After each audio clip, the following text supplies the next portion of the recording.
সারা রাত ধরে ছুটে চলেছে ট্রেনটা। 3 টায়ার কুপেটাতে অন্য সহযাত্রীরা কম্বল মুড়ি দিয়ে এখনো শুয়ে আছে। নীলাভর অবশ্য ঘুম ভেঙে গেছে অনেক আগে। নামতে হবে তাকে।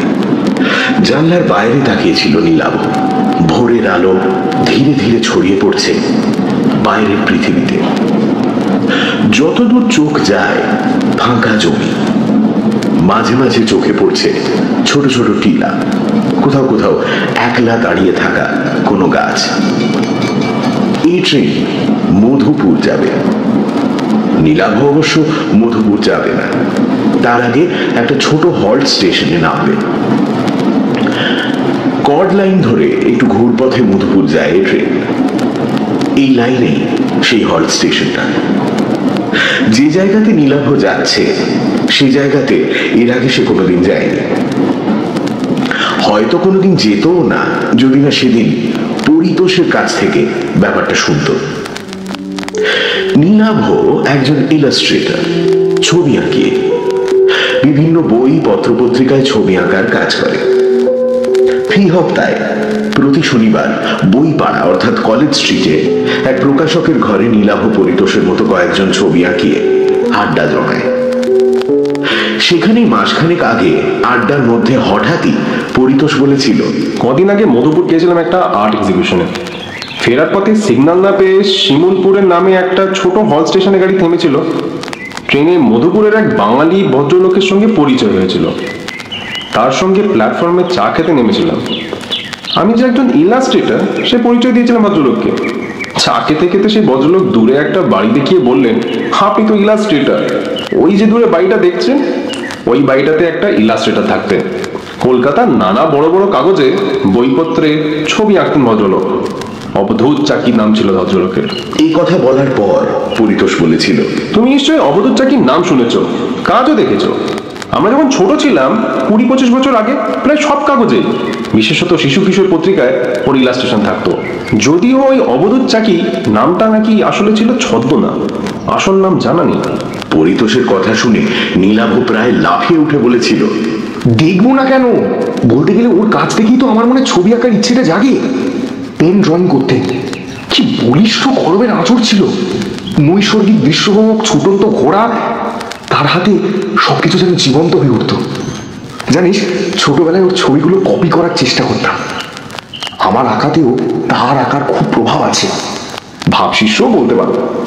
তবে দুর্ভাগ্যের ব্যাপার এই যে তার আঁকা দেখে আঁকা শিখলেও তার সঙ্গে সাক্ষাতের সুযোগ ঘটেনি, এমনকি তার ফটোগ্রাফও দেখিনি কোনোদিন।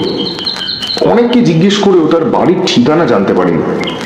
এই প্রথম তোমার মুখ থেকে তার বাড়ির খবরটা শুনলাম। ওর ছবিগুলো নিয়ে আমার একটা অ্যালবাম প্রকাশ করার বহুদিনের ইচ্ছা। ব্যাপারটা অনেকটা গুরুদক্ষিণাও বলতে পারো। তা তোমার সেই সহযাত্রী ভদ্রলোক আর কিছু বলেছিলেন অবধূত চাকি বা ওই বাড়িটার সম্বন্ধে? এই প্রশ্ন শুনে পরিতোষ জবাব দিল, ভদ্রলোক বলেছিলেন অবধূত নাকি একাই থাকতেন বাড়িটাতে। বছর 10 আগে রেল লাইনে আত্মহত্যা করে। বর্তমানে একজন কেয়ারটেকার গোছের লোক থাকে বাড়িটাতে। তুমি তো মাঝে মাঝে একা একা এদিক সেদিক বেরিয়ে পড়ো, একবার গিয়ে দেখে আসতে পারো বাড়িটা। ভদ্রলোককে আর দেখার সুযোগ না পেলেও তার কোনো ইলাস্ট্রেশন বা ফটোগ্রাফ পেয়ে যেতে পারো। ভবিষ্যতে সেসব জিনিস তোমার কাজে আসতে পারে। পরিতোষের কাছে কথাগুলো শোনার পর নীলাভ সেদিনই সিদ্ধান্ত নিয়েছিল যে পুজো সংখ্যার ইলাস্ট্রেশনের কাজগুলো মিটে যাওয়ার পর সে দেখে আসবে অবধূত চাকির বাড়িটা, যার ফলশ্রুতি তার এই ট্রেন যাত্রা। গতকাল রাতে কলকাতা থেকে নীলাভ উঠে বসেছে মধুপুরগামী এই ট্রেনে। জানলার বাইরে তাকিয়ে থাকতে থাকতে একসময় ঘড়ি দেখে নীলাভ অনুমান করলো হল স্টেশনটা আর বেশি দূর নয়, অন্তত টাইম টেবিলে তাই লেখা আছে। নীলাভর ঠিক উল্টো দিকে লোয়ার বার্থে শুয়ে থাকা একটা লোক চাদরের আড়াল থেকে মুখ বার করে মাথাটা একটু তুলে জানলার দিকে তাকালো। তাই দেখে নীলাভ লোকটাকে প্রশ্ন করলো, শিমুলপুর হলটার কত সময় লাগবে বলতে পারেন? লোকটা প্রশ্ন শুনে জানলার বাইরে ভালো করে তাকিয়ে নিয়ে বলল, সামনেই আছে, ওর আরেকটা নাম আছে, আত্মহত্যা হল্ট। আমরা এদিককার লোকেরা ওই স্টেশনটাকে ওই নামেই ডাকি। নীলাভ বিস্মিত হয়ে জানতে চাইল, তার মানে? লোকটা জবাব দিল, ফাঁকা স্টেশন তো, অনেকেই হল স্টেশনটাকে আত্মহত্যার জন্য বেছে নেয়। এমন ঘটনা বেশ কয়েকটা ঘটেওছে ওখানে, তাই ওই নাম হয়ে গেছে স্টেশনটা। কথাগুলো বলে আবার চাদর মুড়ি দিয়ে শুয়ে পড়লো লোকটা। তার কথা শুনে নীলাভর মনে পড়ে গেল পরিতোষের জানানো কথাটা। অবধূত চাকিও আত্মহত্যা করেছিল। কিছুক্ষণের মধ্যেই ট্রেনের গতি কমে এলো। ব্যাগ কাঁধে নিয়ে নীলাভ এগোলো দরজার দিকে। নীলাভ নেমে পড়লো প্ল্যাটফর্মে। অন্য কোনো লোক গাড়ি থেকে নামলো না। প্ল্যাটফর্মে পা রেখেই স্টেশনের এক প্রান্তে বিরাট এক শিমুল গাছ নীলাভর নজরে পড়ল। হয়তোবা ওই গাছটার জন্যই এই জায়গার নাম শিমুলপুর, মনে মনে ভাবল নীলাভ। ঠিক সেই সময় উল্টো দিক থেকে একটা গাড়ি এসে থামলো প্ল্যাটফর্মের অন্য পাশে। দুজন মাত্র লোক নামলো সে ট্রেন থেকে। ভোরবেলা সারাদিনে একবার মাত্র একই সময় আপ ডাউন দুটো গাড়ি একই সময় ওখানে এসে থামে। বেশ কয়েক জোড়া এক্সপ্রেস ট্রেন এই লাইনে চললেও তারা এখানে থামে না। দুটো ট্রেন আধ মিনিটের জন্য প্ল্যাটফর্মে থেমে পরপর হুইসল বাজিয়ে প্ল্যাটফর্ম ছেড়ে চলে গেল। ফিরতি ট্রেনটা পরদিন এই সময় এখান থেকেই ধরবে নীলাভ। আজ রাতে মাথা গোজার মতো একটা আস্তানা খোঁজার দরকার নীলাভর। অন্য ট্রেন থেকে যে দুজন লোক নামলো তাদের দেখে নীলাভর স্থানীয় মানুষ বলেই মনে হচ্ছে। নিজেদের মধ্যে কথা বলতে বলতে নীলাভর দিকেই আসছিল তারা। নীলাভ তাদের উদ্দেশ্যে বলল, আচ্ছা, এখানে কাছাকাছি গিয়ে থাকার জন্য কোনো হোটেল বা ধর্মশালা কিছু আছে? প্রশ্ন শুনে একজন মৃদু থমকে দাঁড়িয়ে জবাব দিলেন, না, এখানে কোনো হোটেল ফোটেল হবে না। তারপর নীলাভর প্রতি কোনো আগ্রহ না দেখিয়ে নিজেদের মধ্যে কথা বলতে বলতে এগিয়ে গেলেন। কিছুক্ষণের মধ্যেই প্ল্যাটফর্মে একলা দাঁড়িয়ে রইল নীলাভ। একজনও লোক নেই প্ল্যাটফর্মে বা তার বাইরে, এমনকি কোনো চেকার বা রেল কর্মচারীও নয়। টিকিট কাউন্টারের মতো একটা ঘর আছে বটে, তবে সেটা বাইরে থেকে তালা বন্ধ। ভালো করে প্ল্যাটফর্মে বাইরে তাকাতেই বেশ কিছুটা দূরে একটা বাড়ি চোখে পড়লো তার। সামনেই দুর্গাপুজো। রেল লাইনের গায়ে আর দুপাশে জায়গায় জায়গায় কাশফুলের ঝাড়। তার মধ্যে দিয়ে একটা পায়ে চলা পথ এগিয়ে গেছে বাড়িটার দিকে। আরো একটা শিমুল গাছ আছে সেদিকে। নিশ্চয়ই ওই বাড়িটা অবধূত চাকিরই হবে, কারণ পরিতোষও প্ল্যাটফর্মে দাঁড়িয়ে বাড়িটা দেখতে পেয়েছিল। ও বাড়িটা ছাড়া অন্য কোনো ঘর বাড়িও চোখে পড়ছে না। তাহলে আগে ওখানেই যাওয়া হোক। এই কথা ভেবে নিয়ে নীলাভ প্ল্যাটফর্মে ঢাল বেয়ে নেমে বাড়িটার দিকে যাবার পথ ধরল।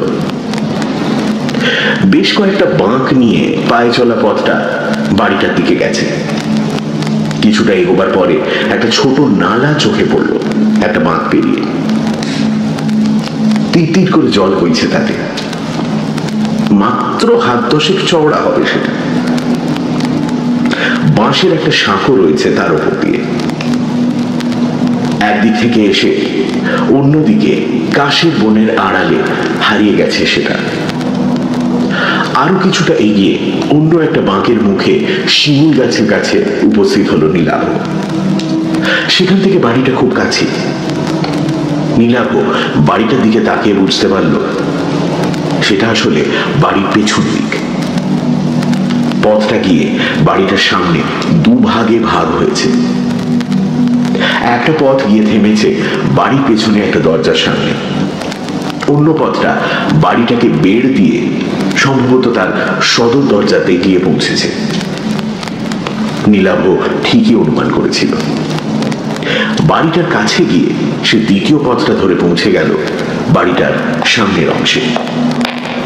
বেশ বড় পুরনো লাল ইটের তৈরি চওড়া দেওয়ালের একটা বাড়ি। সামনে ধামলা টানা বারান্দায় বড় বড় দরজা জানলা, যদিও সেগুলো বর্তমানে বন্ধ। একসময় মধুপুর বা তার আশেপাশের অঞ্চলগুলোতে হাওয়া বদলের জন্য এমন বাড়ি বানিয়ে রাখতেন পয়সাওয়ালা বাঙালিরা। হয়তোবা তেমনই কেউ 70 বা 100 বছর আগে বানিয়েছিল ওই বাড়িটা। নীলাভর এমনই মনে হলো। বাড়িটার সামনে কাউকে না পেয়ে নীলাভ একটু ইতস্তত করে বারান্দায় উঠে এলো। টানা বারান্দার এক পাশে বেশ কয়েকটা তালা বন্ধ ঘর, মাথার উপর কড়িবর্গা থেকে পায়রার ডাক শোনা যাচ্ছে। বারান্দায় উঠেও কাউকে না দেখতে পেয়ে নীলাভ হাঁক দিল, বলছি বাড়িতে কেউ আছেন? আমি কলকাতা থেকে এসেছি, কেউ আছেন? বার কয়েক হাঁক দেবার পর বারান্দার শেষ প্রান্তের একটা দরজা খুলে গেল। একটা লোক সেই ঘর থেকে বেরিয়ে ধীর পায়ে এসে দাঁড়ালো নীলাভর সামনে। বছর 50 হবে লোকটা। মাঝারি গড়ন, মাথায় কদম ছাঁট চুল, পরনে ধুতি আর ফতুয়া, খালি পা। লোকটা সম্ভবত স্থানীয় দেহাতি মানুষ হবে। নীলাভকে দেখে মৃদু বিস্মিত ভাবে সে প্রশ্ন করল, কি চাই? প্রশ্নটা কিন্তু সে বাংলাতেই করল। নীলাভ জবাব দিল, নমস্কার, আমি কলকাতা থেকে আসছি। আচ্ছা, এটাই কি অবধূত চাকির বাড়ি, যিনি ছবি আঁকতেন? লোকটা উত্তর দিল, হ্যাঁ, উনারই বাড়ি, তবে উনি তো নেই। নীলাভ বলল, হ্যাঁ সেটা জানি, কিন্তু আপনি? আমার নাম মিছরিলাল। এক সময় বাবু মানে আপনাদের অবধূত চাকির দেখাশোনা করতাম। উনি মারা যাওয়ার পরে বাড়িটা দেখাশোনা করি। বাবু তো বিয়ে করেননি, মরার আগে আমার নামে বাড়িটা কাগজ দিয়ে গেছিলেন। নীলাভ বলল, আচ্ছা, তবে আপনি এখন এ বাড়ির মালিক, এ বাড়িতেই থাকেন? তা বলতে পারে, তবে আমি রাতে এখানে থাকি না। 2 মাইল দূরে আমার গাঁও, ওখানে থাকি। আপনি কেন এখানে এসেছেন বলুন তো? আসলে আমি ওর আঁকার খুব ভক্ত। ছেলেবেলা থেকেই ওর আঁকা দেখে ছবি আঁকা শিখেছি, আর এখানে ওর বাড়ি আছে জেনে ছুটে এসেছি। এই বাড়িটা বলতে গেলে আমার কাছে তীর্থস্থানের মতো। আপনি ছবি আঁকেন?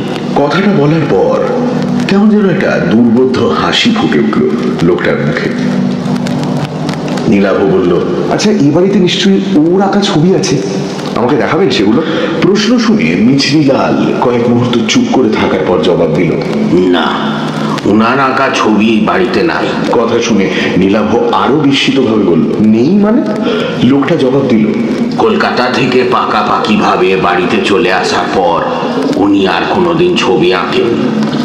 আগের আঁকা সব ছবি এ বাড়িতে ছিল, সব তিনি পুড়িয়ে দেন। কথা শুনে নীলাভ আরো বিস্মিত ভাবে বলল, পুড়িয়ে? পুড়িয়ে কেন দিয়েছিলেন? মিছরিলাল প্রশ্ন শুনে যেন মৃদু রুষ্টভাবেই বলল, ওসব কথা জেনে কাজ নেই, আর কিছু বলবেন? নীলাভ মৃদু বিমর্ষ ভাবে বলল, আচ্ছা, ওর কোনো ফটোগ্রাফ আছে এই বাড়িতে? আপনি তো ওর দেখাশোনা করতেন, যদি ওর সম্বন্ধে কিছু বলেন আমাকে। না, বাবুর কোনো ফটোগ্রাফও নেই এ বাড়িতে, কোনোদিন ছিল না। বাবু ভালো লোক ছিলেন, আর কিছু বলার নেই আমার। মিছরিলালের কথা ও বাচনভঙ্গি দেখে নীলাভ বুঝতে পারল লোকটা এই ব্যাপারে তার সঙ্গে বিশেষ কথা বলতে চায় না। নীলাভ বেশ আশাহত হলো তার ব্যবহারে। তবু সে অবধূত চাকির সম্বন্ধে শেষ প্রশ্নটা করল, ওর আসল নাম কি ছিল যদি বলেন? মিছরিলাল এবারও তাকে নিরাশ করে বলল, সে নাম আমি জানি না, আপনি এখন আসেন। না, এরপর আর এ বাড়িতে থাকা যায় না। আশাভঙ্গ হয়েছে নীলাভ। কলকাতা থেকে এতদূর ছুটে আসাটাই বলতে গেলে ব্যর্থ হল তার। শুধু বাড়িটাতেই যা পা রাখতে পারল সে। তবে আজ আর তার কলকাতায় ফেরার উপায় নেই। রাতে মাথা গোঁজার জন্য একটা আস্তানা দরকার। তাই সে লোকটাকে বলল, আচ্ছা, এখানে কোনো হোটেল, ধর্মশালা বা মাথা গোজার জন্য কোনো ঘর ভাড়া পাওয়া যাবে? কাল ভোরের আগে তো আমার ট্রেন নেই। এই বাড়িটা দেখার জন্য আর অবধূত চাকির সম্বন্ধে জানার জন্যই কলকাতা থেকে ছুটে এসেছিলাম। এই জায়গা বা এখানে কাউকেই চিনি না আমি। লোকটা বলল, না, এখানে কোনো হোটেল বা ধর্মশালা নেই। আমি যেখানে থাকি ও গাঁও এখান থেকে 3 মাইল দূরে, ওখানে কেউ ঘর ভাড়া দেয় না। প্ল্যাটফর্মে চলে যান। ভাগ্য ভালো থাকলে সিগন্যাল না পেয়ে কোনো গাড়ি থামলে সে গাড়িতে উঠে মধুপুর চলে যায়, নইলে কাল ভোরের ট্রেনের জন্য অপেক্ষা করতে হবে। কিন্তু এভাবে কি ভাগ্যের জন্য অপেক্ষা করে প্ল্যাটফর্মে বসে থাকা যায় নাকি? মহা সমস্যায় পড়ল নীলাভ।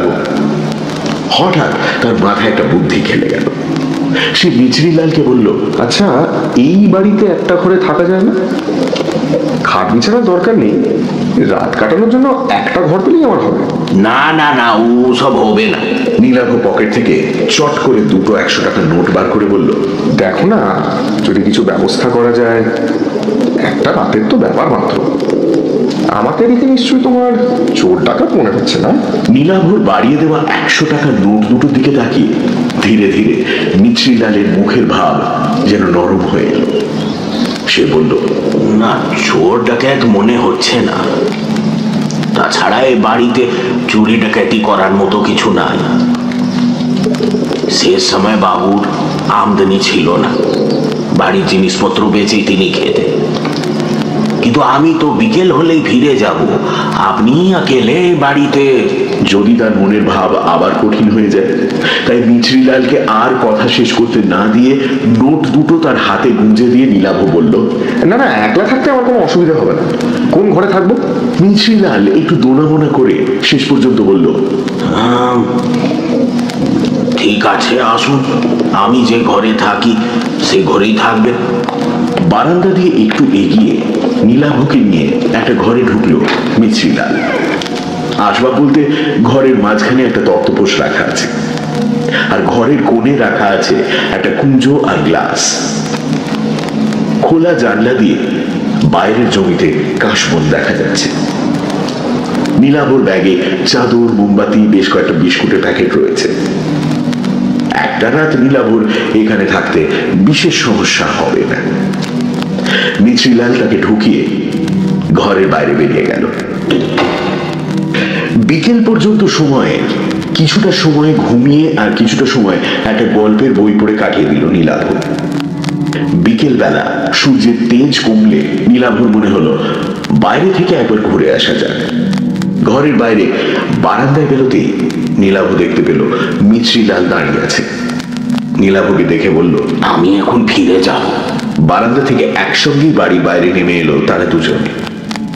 মিছরিলাল অন্যদিকে চলে যেতে গিয়েও একটু থমকে দাঁড়িয়ে প্রথমে বলল, अंधेरा होने के पहले लौट आइएगा और राते घरेর বাইরে বেরোবেন না। কেন? এখানে চোর ডাকাতের উপদ্রব আছে নাকি? ও নেই, पर তবে কি ভূত প্রেতের ভয়? আমার কিন্তু ওসবে একদম বিশ্বাস নেই। কথাটা শুনে কয়েক মুহূর্ত নীলাভর দিকে তাকিয়ে রইল মিছরিলাল। তারপর ধীরে ধীরে এগোলো তার গ্রামে ফেরার জন্য।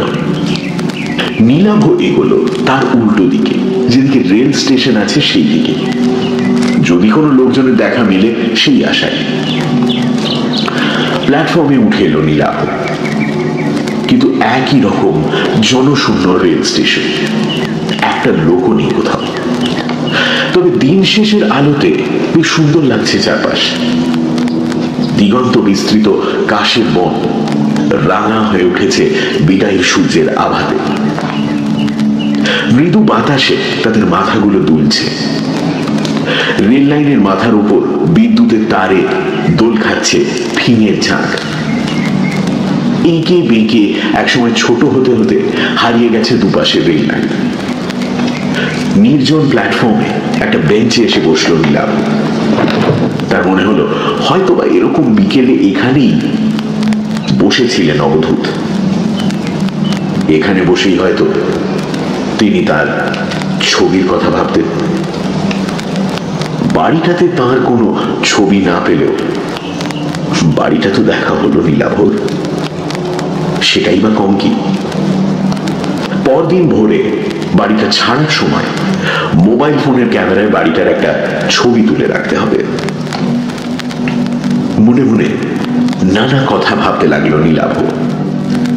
বেশ কিছুক্ষণ বেঞ্চে বসে থাকার পর নীলাভ খেয়াল করলো সূর্য প্রায় ডুবে গেছে, আলো মরে যেতে শুরু করেছে। এবার ফিরতে হবে তাকে। বেঞ্চ থেকে উঠে দাঁড়িয়ে ফেরার জন্য পা বাড়াতে যাচ্ছে নীলাভ, ঠিক সেই সময় তার চোখে পড়ল প্ল্যাটফর্মে যেদিকে শিমুল গাছটা আছে সেদিক থেকে প্ল্যাটফর্মে উঠে আসছে একজন লোক। লোকটা এগিয়ে এসে নীলাভর সামনে থমকে দাঁড়ালো। তার পরনে ধুতি পাঞ্জাবি, চোখে কালো ফ্রেমের চশমা, ফর্সা গোলগাল চেহারা। বয়স মনে হয় 60 পেরিয়ে গেছে, মাথার চুলে পাক ধরেছে। লোকটা প্রথমে হিন্দিতে জানতে চাইলো, आप क्या यहाँ ट्रेन पकड़ने आए हैं? पर इतनी रात को तो यहाँ कोई ट्रेन नहीं आती। নীলাভ তার ভাঙা ভাঙা হিন্দিতেই জবাব দিল, नहीं नहीं, यहाँ एक जगह है ना, वो वहाँ मैंने रुका था। आई नो कि এখন ট্রেন নেই, সো এই বিকেলবেলা থোড়া ঘুমনে। নীলাভর অপটু হিন্দি আর তার মধ্যে বাংলা টান দেখে সম্ভবত ভদ্রলোক বুঝতে পারলেন নীলাভ বাঙালি। মৃদু হেসে বললেন, বাঙালি মনে হচ্ছে, আরে আমিও তো বাঙালি। তার কথা শুনে নীলাভ হেসে ফেলে বলল, আরে দূর মশাই, হিন্দি কি কেউ সাদা বলে নাকি? বাঙালি, কলকাতা থেকে আজই এসেছি, আবার কাল ভোরের ট্রেনে ফিরে যাব। লোকটা এবার হাত জোড় করে নীলাভকে নমস্কার করে বলল, ও আরো নমস্কার, আমার নাম অনিকেত চট্টোপাধ্যায়, স্থানীয় লোক, এখানেই থাকি। আপনি কোথায় এসেছেন এখানে? নীলাভ প্রতি নমস্কার জানিয়ে বলল, নমস্কার, আমার নাম নীলাভ বাগচি, আমি ইলাস্ট্রেটর, মানে ওই বই পত্রপত্রিকায় ছবি আঁকার কাজ করি আর কি। এখানে অবধূত চাকি নামে এক বিখ্যাত শিল্পীর বাড়ি আছে, ওই যে ওইখানে যে বাড়িটা আছে ওইটা, আমি ওই বাড়িটাই দেখতে এসেছি, রাতটুকু ওখানেই থাকবো। কথাটা শুনে ভদ্রলোক বললেন,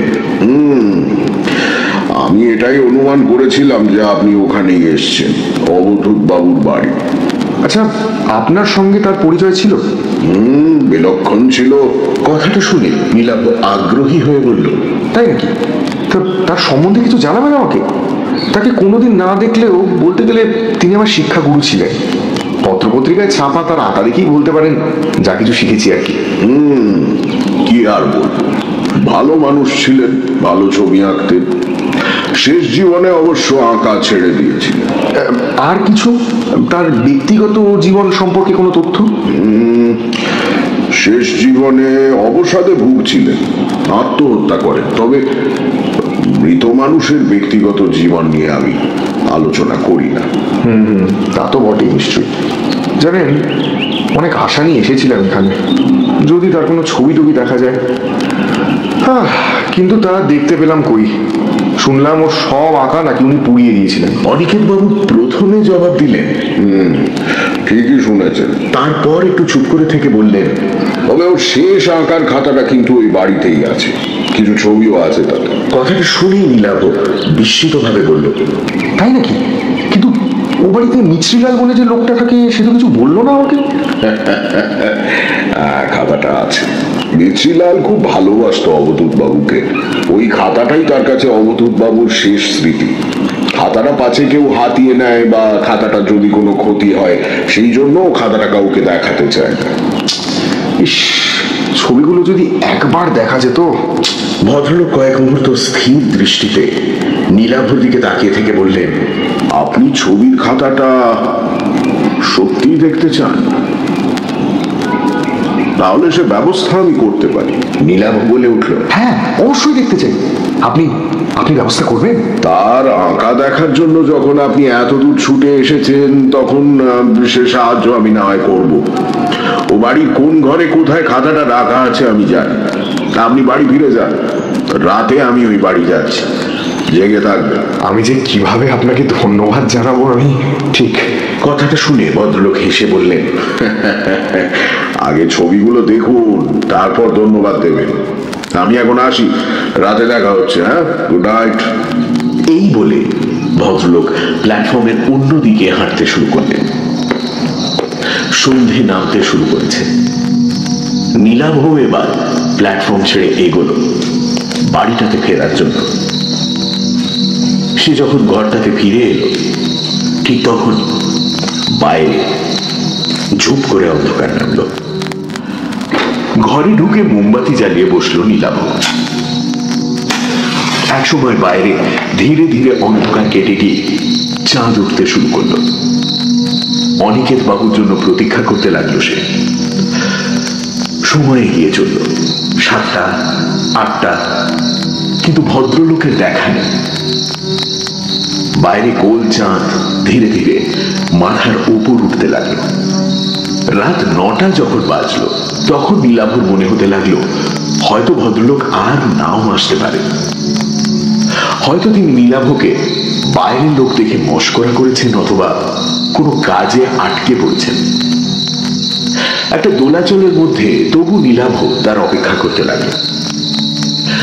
কিন্তু আরো ঘন্টা দুয়েক সময় যখন অতিক্রান্ত হলো তখন নীলাভ অনুমান করলো ভদ্রলোক আর আসছেন না। পরদিন কাক ভরে তাকে ট্রেন ধরতে হবে, কাজেই কিছু খেয়ে শুয়ে পড়াই ভালো। নীলাভ ধীরে সুস্থে সঙ্গে আনা এক প্যাকেট বিস্কুট আর মিষ্টি খেল। রাতে ঘুমোবার আগে রোজ মিনিট 10 পায়াচারি করা অভ্যেস তার। ঘরটা বেশ বড়, ঘরের মধ্যে হাঁটার কাজ সেরে দিল সে। তারপর যখন সে জল খেয়ে চাদর মুড়ি দিয়ে শুতে যাচ্ছে ঠিক তখনই দরজাতে টোকা দেওয়ার শব্দ হলো। বাইরে থেকে একটা গলা শোনা গেল, নীলাভ বাবু, নীলাভ বাবু, জেগে আছেন? আমি এসেছি। নীলাভ দরজা খুলতেই দেখতে পেল অনিকেত বাবু দাঁড়িয়ে আছেন। নীলাভকে দেখে তিনি বললেন, আমার আসতে দেরি হয়ে গেল। ভালোই হলো বাইরে জ্যোৎস্না ফুটেছে, নইলে খাতাটা দেখবার জন্য অপেক্ষা করতে হতো। আপনি তৈরি তো? তবে চলুন সেই ঘরেই যাই। নীলাভ তার কথার জবাবে হেসে বলল, আপনার এত দেরি দেখে আমি ভেবেছিলাম আপনি আর আসছেন না, কোনো কারণে আটকে গেছেন। চলুন চলুন। এই বলে নীলাভ ঘর থেকে মোমবাতিটা তুলে নিয়ে বাইরে বেরিয়ে এলো। ভদ্রলোক তাকে নিয়ে দরজা খুলে পাশের একটা ঘরে ঢুকলেন। তারপর সেই ঘরটা থেকে অন্য দরজা দিয়ে অন্য একটা ঘরে, দ্বিতীয় ঘরটাতে মুহূর্তের জন্য থামলেন তিনি। অন্য ঘর, দেওয়ালের এক কোণে আঙুল তুলে দেখে বললেন, ওখানে দেওয়ালে কোনো কালো দাগ দেখতে পাচ্ছেন? আগুন লাগানোর দাগ। এইটাই ছিল তার আঁকার ঘর। ওই জায়গাতেই আগুন জেলে তার সব আঁকা উনি পুড়িয়ে ফেলেছিলেন। কথাটা শুনে সেদিকে তাকিয়ে আফসোসে মাথা নাড়ল নীলাভ। ভদ্রলোক কথাটা বলে আর অবশ্য সেই ঘরে দাঁড়ালেন না, এগোলেন অন্য ঘরের দিকে। পরপর বেশ কয়েকটা ঘর অতিক্রম করলেন ভদ্রলোক। কোনো ঘরেই কোনো আসবাবপত্র নেই। ভদ্রলোক যেভাবে একটার পর একটা দরজা দিয়ে ঘরগুলো অতিক্রম করলেন তাতে নীলাভ বুঝতে পারল যে এ বাড়ির সবকিছুই ভদ্রলোক চেনে। অবশেষে ভদ্রলোক নীলাভকে নিয়ে একটা ঘরে এসে দাঁড়ালেন। এই ঘরেই প্রথম একটা আসবাব চোখে পড়ল তার, কাঠের বড় একটা আলমারি। ঘরে অন্য একটা জানলা ও দরজাও আছে। অনিকেত বাবু বললেন, দাঁড়ান, আগে জানলাটা খুলি। বাতিটা দেওয়ালের কুলুঙ্গিতে রাখুন ওইখানে। তার কথা মতো বাতিটা নীলাভ সেখানে রাখল। ভদ্রলোক জানলাটা খুলতে বাইরে থেকে চাঁদের আলো এসে ছড়িয়ে পড়ল ঘরে। বাইরে তাকিয়ে নীলাভ বুঝতে পারল বাড়ির পেছন দিকের একটি ঘরে এসে সে উপস্থিত হয়েছে। জানলা খোলার পর ভদ্রলোক আলমারির কাছে গিয়ে তার পাল্লাটা খুললেন। নীলাভ দেখল তার তাকগুলো সব শূন্য। ভদ্রলোক এরপর তার পায়ের পাতার উপর ভর করে একটু লম্বা হয়ে হাত বাড়িয়ে সব থেকে উপরের তাক হাতড়ে অবশেষে একটা খাতা বার করে আনলেন। খাতাটার আকৃতি দেখেই অনিকেত বুঝতে পারল যে সেটা একটা ড্রয়িং বুক বা আঁকার খাতা। নিশ্চয়ই ওটা অবধূত চাকির আঁকার খাতা। খাতাটার মলাটের উপর থেকে ধুলো ঝেড়ে সেটা নিয়ে জানলার সামনে গিয়ে দাঁড়ালেন অনিকেত বাবু। নীলাভ তার পাশে গিয়ে দাঁড়ালো। খাতাটা তার হাতে তুলে দেওয়ার আগে ভদ্রলোক বললেন, মোট 5টা ছবি আছে খাতাটাতে। তবে আমি যেভাবে বলবো সেভাবে খাতার পাতা উল্টে ছবিগুলো দেখবেন, তবে ব্যাপারটা বুঝতে পারবেন। প্রথমে প্রথম ছবিটা দেখুন। খাতাটা হাতে নিয়ে কেমন যেন একটা রোমাঞ্চ অনুভব করল নীলাভ। অবধূত চাকির নিজের হাতে আঁকা ছবি বলে কথা। খাতার প্রথম পাতাটা খুলল নীলাভ। চাঁদনি রাতে একটা ল্যান্ডস্কেপের ছবি। আরে এই তো ছবি নিচে এক কোণে অবধূত চাকির নামের আদ্যক্ষর এ আর সি, যেমন থাকতো অবধূত চাকির আঁকা সব ছবিতে। জ্যোৎস্না আলোতে বিধৌত চলাচল, কাশের বন, তার পাশ দিয়ে এঁকে বেঁকে হারিয়ে যাওয়া রাস্তা, কালির আঁচড়ে জীবন্ত করে তুলেছেন শিল্পী। চাঁদটা এত সুন্দর যেন সে সত্যি খাতার ভেতর থেকে আলো ছড়াচ্ছে। তন্ময় ভাবে খাতাটার দিকে তাকিয়ে রইল নীলাভ। এমন সময় অনিকেত বাবু বললেন, একবার জানলার বাইরে তাকান। নীলাভ তাকাল। তারপর ব্যাপারটা বুঝতে পেরে হতবাক হয়ে গেল বিস্ময়ে। বাইরের দৃশ্যটাই যেন ক্যামেরাতে তোলা ফটোগ্রাফের মতো নিখুঁত ভাবে ধরা আছে খাতাটায়। একই কাশের বই, তার মাঝখান দিয়ে এঁকে বেঁকে চলা রাস্তার প্রতিটা বাঁক, এমনকি এই মুহূর্তে চাঁদের অবস্থানটাও হুবহু একই রকম, যেন এই মুহূর্তে ওখানে দাঁড়িয়েই ছবিটা এঁকেছেন শিল্পী। নীলাভ বলল, অবিশ্বাস্য, অবিশ্বাস্য। অনিকেত বাবু বললেন, এর পরের ছবিগুলো বোঝার জন্য আমাদের বাইরে যেতে হবে। ঘরের পেছনে দরজাটা খুলে রাস্তায় নামলেন ভদ্রলোক। নীলাভ খাতাটা নিয়ে তাকে অনুসরণ করল। কিছুটা পথ হেঁটে তারা এসে দাঁড়ালো বাড়িটার কাছাকাছি যে শিমুল গাছটা আছে তার নিচে। ভদ্রলোকের নির্দেশে দ্বিতীয় পাতাটা খুলল নীলাভ। এবারও বিস্ময়ের সীমা রইল না তার। যেন এখনই আঁকা হলো ছবিটা।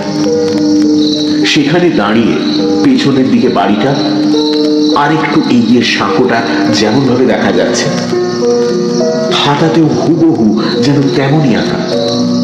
এমনকি বাড়ির পেছনের দরজাটা যে খোলা তাও ছবিটাতে স্পষ্ট বোঝা যাচ্ছে। ভদ্রলোক তাকে কেন বাইরে আনলেন তা এবার বুঝতে পারল নীলাভ। শিমুল গাছের তলা ছেড়ে তারা এরপর এগোলো সামনের দিকে। এসে থামল সাঁকোটার উপর। তৃতীয় পাতার ছবিটার সাথে এই জায়গার হুবহু মিল। বাড়িটা অনেক দূরে সরে গেছে। রেল লাইনের দিকটা কিছুটা চোখে পড়ছে এবার। অনিকেত বাবু বললেন, চাঁদের অবস্থানটা খেয়াল করুন। আমাদের এগোবার কারণে আমাদের কাছে চাঁদের অবস্থান যেমন বদলাচ্ছে, ছবিতেও কিন্তু তেমনই বদলাচ্ছে। নীলাভ বুঝতে পারল ভদ্রলোকের কথাগুলো 100% সত্যি। কিন্তু এই মুহূর্তে এখানে দাঁড়িয়ে কেউ যদি ছবিটা না আঁকে তবে তা কিভাবে সম্ভব? অনিকেত বাবু যেন মৃদু হাসলেন। ছবির অন্য পাতা দুটো দেখার আকর্ষণে নীলাভ আবার অনুসরণ করলো তাকে। তারা এরপর যে জায়গায় এসে দাঁড়ালো সেখান থেকে প্ল্যাটফর্ম আর রেল লাইন স্পষ্ট দেখা যাচ্ছে।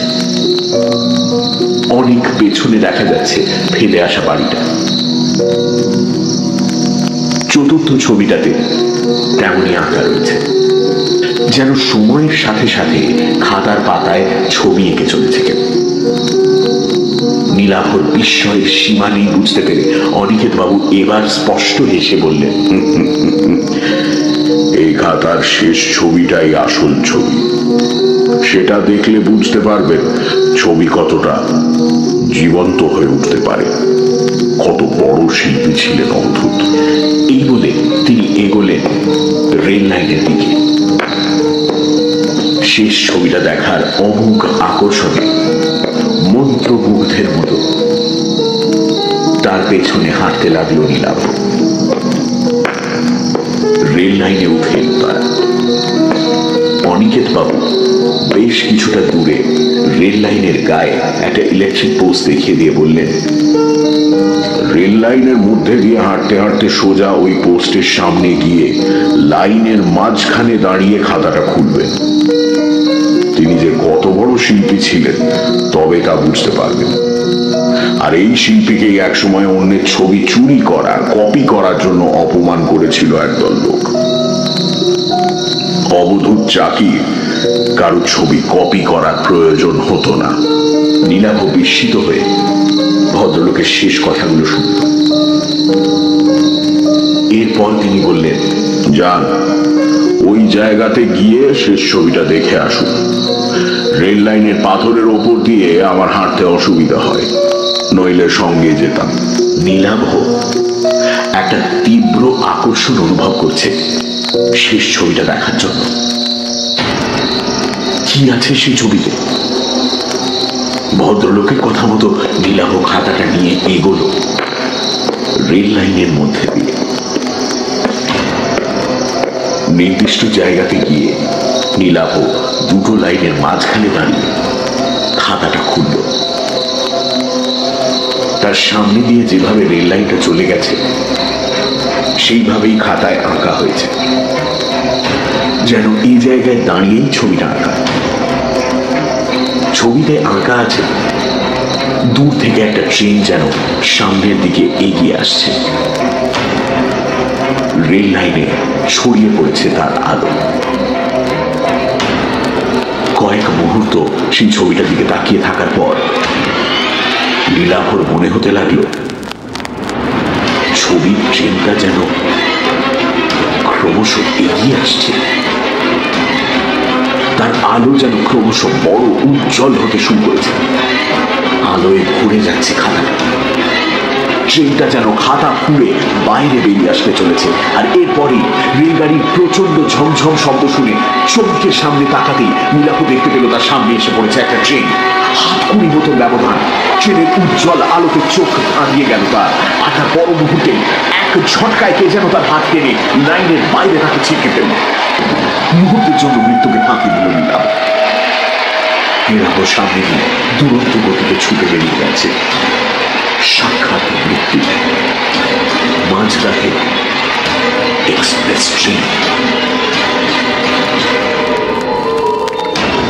যে হাতটা নীলাভকে মৃত্যুর মুখ থেকে বাঁচালো সেই হাতটাই আবার নীলাভকে টেনে দাঁড় করালো। মিছরিলালের হাত। মিছরিলাল দাঁড়িয়ে আছে তার পাশে। মৃত্যুর মুখ থেকে সদ্য ফিরে আসা নীলাভ হতভম্ব। নীলাভদের সামনে দিয়ে ট্রেনটা দ্রুত গতিতে সরে যাবার পরে সে দেখতে পেল লাইনের ওপাশে দাঁড়িয়ে আছেন অনিকেত বাবু।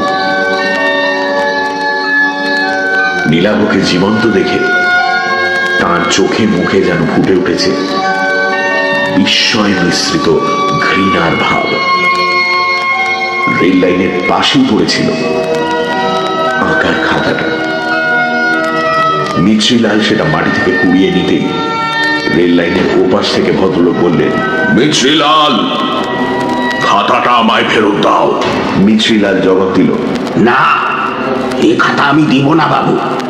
প্রতিশোধ নেওয়া তো অনেক হলো, এ কাজ আমি করতে দিব না আপনাকে। অনিকেত বাবু এবার কাতর স্বরে বলে উঠলেন, না না, তুমি খাতাটা আমায় দাও, তুমি খাতাটা আমায় দাও। তুমি জানো না এই শহরের মানুষগুলো আমায় কত অপমান করেছে। উল্টো দিক থেকে আর একটা এক্সপ্রেস ট্রেন আসছে। তার আলোতে আলোকিত হয়ে উঠেছে রেল লাইন। লাইনের দুপাশে দাঁড়ানো নীলাভ, মিছরিলাল আর অনিকেত বাবুকে দেখতে পেয়েই মনে হয় ঘন ঘন হুইসেল বাজাচ্ছে ট্রেনের চালক। অনিকেত বাবুর কথার জবাবে মিছরিলাল বলে উঠল, আমি সব জানি বাবু, সেজন্য দুঃখ আমার কম নয়, কিন্তু আর নেই। এই বলে সে এক অদ্ভুত কাণ্ড করে বসল। দু হাতে আঁকার খাতাটা সে ছিঁড়তে শুরু করল। আর তাই দেখে করুণ আর্তনাদ করে উঠলেন অনিকেত বাবু, না না।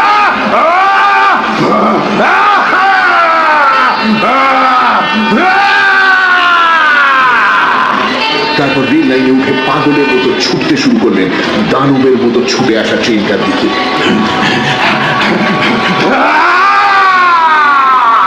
ট্রেনটা এসে পড়ল ভদ্রলোকের ওপর। ভয়ঙ্কর দৃশ্যটা না দেখার জন্য শেষ মুহূর্তে চোখ বুঝে ফেলেছিল নীলাভ। ভদ্রলোকের শেষ আর্তনাদ যেন একবার সে শুনতে পেল। তারপর ট্রেনের ঝমঝমানি আর হুইসেলের শব্দে ঢাকা পড়ে গেল সবকিছু। ট্রেনটা বেশ দূরে চলে যাবার পর চোখ মেলল নীলাভ। তার পাশে দাঁড়িয়ে মিছরিলাল। তাদের চারপাশে ছড়িয়ে আছে ছেঁড়া খাতার টুকরোগুলো। নীলাভ ভয়ে ভয়ে তাকালো কিছুটা দূরে যেখানে অনিকেত বাবুর ছিন্ন ভিন্ন দেহটা পড়ে থাকার কথা সেই জায়গাতে, কিন্তু সেখানে লাইন বা তার আশেপাশে কিছুই পড়ে নেই। তার মনের অবস্থা বুঝতে পেরেই সম্ভবত মিছরিলাল বলল, না, ওখানে কেউ নেই, থাকার কোথাও নয়। তবে ঠিক ওই জায়গাতেই বাবু একদিন আত্মহত্যা করেছিলেন। হ্যাঁ, তার মানে আমার সঙ্গে আপনি এবার বাড়িটাতে ফিরে চলুন, ওখানে গিয়ে সব বলছি আমি আপনাকে। নীলাভর মাথার ভেতর যেন সব তালগোল পাকিয়ে যাচ্ছে। মিছরিলালের পেছনে টলতে টলতে সেইগুলো বাড়িটা থেকে বাড়ি ফিরে সেই পেছনের ঘরটাতেই বসলো তারা। বড় মোমবাতিটা তখনও জ্বলছে। ঘরটাতে ঢুকে ধাতস্থ হতে বেশ অনেকটা সময় নিল নীলাভ। মিছরিলাল বাড়ির ভেতরে কোথা থেকে যেন জল এনে খাওয়ালো নীলাভকে। মোমবাতির আলোতে বিষণ্ণ মিছরিলালের মুখ। একসময় সে বলতে লাগলো তার কথা, টুকরো টুকরো কথা, দীর্ঘক্ষণ থেমে থেমে। আপনি তো জানেন বাবু বড় শিল্পী ছিলেন, ওনার খ্যাতি ছড়িয়ে পড়েছিল চারপাশে, কিন্তু ও খ্যাতি ওনার কাল হল। একদল শিল্পী বাবু সে জ্বলতে থে, তাদের মধ্যে অনেকে বাবু নিজে আঁকা শিখিয়েছিলেন, কাজ পাইয়ে দিয়েছিলেন, কিন্তু ওনারা বাবুর বিরুদ্ধে ও ষড়যন্ত্র করতে লাগে। বাবু একবার একটা ছবি এঁকেছিলেন, তারা প্রচার করলো সেটা নাকি এক বিখ্যাত শিল্পীর ছবি থেকে চুরি করে আঁকা। বাবু সে শিল্পীর ছবি কোনোদিন দেখেনি, पर कोई कारण से দুটো ছবির মধ্যে একটু মিল ছিল, কিন্তু বাবুর কথা কেউ বিশ্বাস করলো না। কোনো अखबारे নাকি লেখা হলো বাবু চুরি করে ছবি আঁকে।